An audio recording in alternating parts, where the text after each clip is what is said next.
Welcome to the week number 7 overview for the economic analysis of the law class here at Rutgers University in Camden. And in week 7 we are reviewing topics in the economics of tort liability. And what I'll do here is I'll just give a brief discussion about the main topics that we're going to be reviewing for this particular week. The first thing that you should note in this chapter is that we end up relaxing some of the assumptions of the basic model.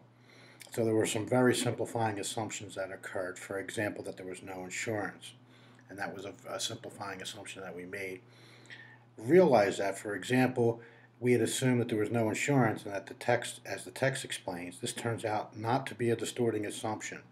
When relaxed so that potential injurers have liability insurance and potential victims have medical and disability insurance, the conclusions of the simple model still hold. So the presence of insurance does not change the assumptions of the basic model. Also, it's important to realize the role of subrogation plays. This is where, I'll give you the example. Suppose that A's insurance company with the XYZ insurance company contains a subrogation clause. Suppose that A is injured in an accident by B. The XYZ insurance company, following the subrogation clause, may compensate A for his injuries and then proceed against B for indemnification. Is subrogation efficient? Is a good question that comes out of this. One of the most important arguments in this regard is to note that the possible distorting effect that insurance has. The plaintiff may be disinclined to sue because he or she has already received compensation for his or her insurance company. That would make the injurer less likely to take care in the future because he had not had to compensate those whom he had injured. But if the plaintiff's insurance company proceeds against the injurer or her insurance company, then the incentives to take care are maintained. So make sure you realize what subrogation is and how it impacts the efficiency of tort liability, as we discussed previously. Note that when we relax the assumption of zero litigation costs, matters become a bit more complicated because costly litigation points in different directions for potential injurers and potential victims.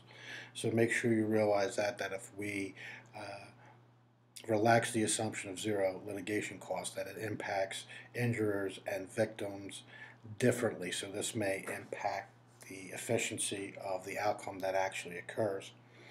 Also, make sure you realize that one of the most troubling topics, one with which traditional legal scholarship has only glancingly dealt, is the appropriate relationship between tort liability and administrative agency regulation. This is frequently discussed as the distinction between ex post safety regulation, tort liability, and ex ante safety regulation, administrative agency. Even though we refer to tort liability as a method of ex post safety regulation, and even though tort liability is invoked only after an accident takes place, our take on tort liability is that it works by inducing people to take care as to minimize the social costs of accidents.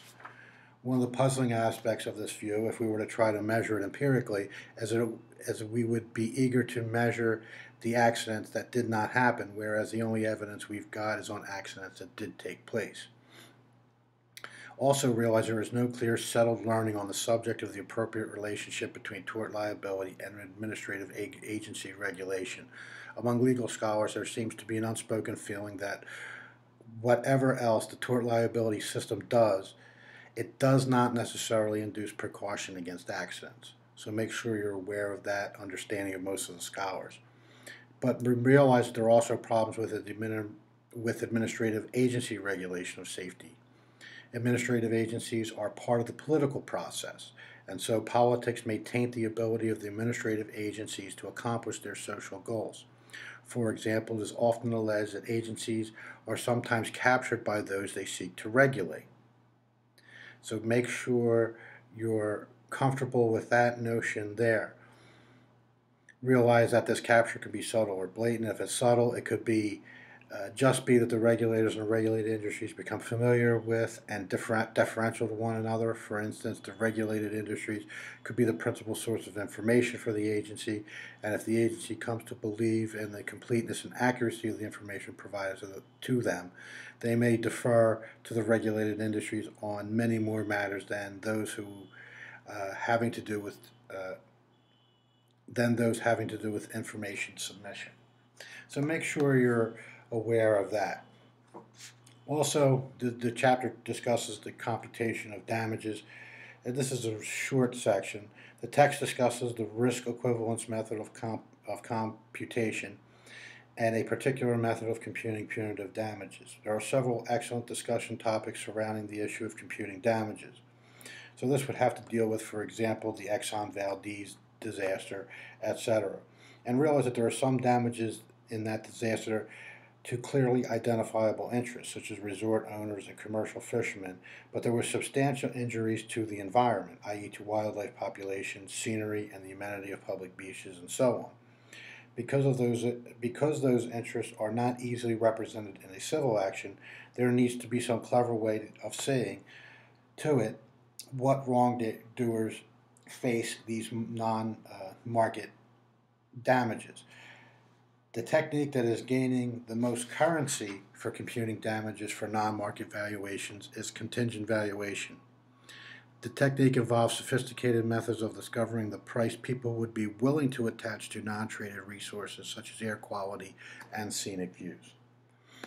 And finally, the last portion takes a look at empirical work on the deterrent effect of exposure to tort liability. All right, there is an increasing amount of empirical work about the social cost minimizing aspects of tort liability, and this is reviewed in the chapter.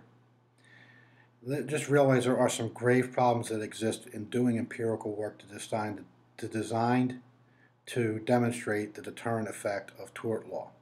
If fear of liability or of bearing the cost of accidents induces potential victims and injurers respectively to take care, then there are accidents that might have taken place that do not take place, or accidents that do occur are less severe than they would have otherwise be. It is extremely difficult to measure either of these quantities, either the accidents that did not occur or the degree to which those accidents did occur but were less severe. So make sure you realize that and some of the issues that are related to the empirical work that occurs relate to the effect of exposure to tort liability.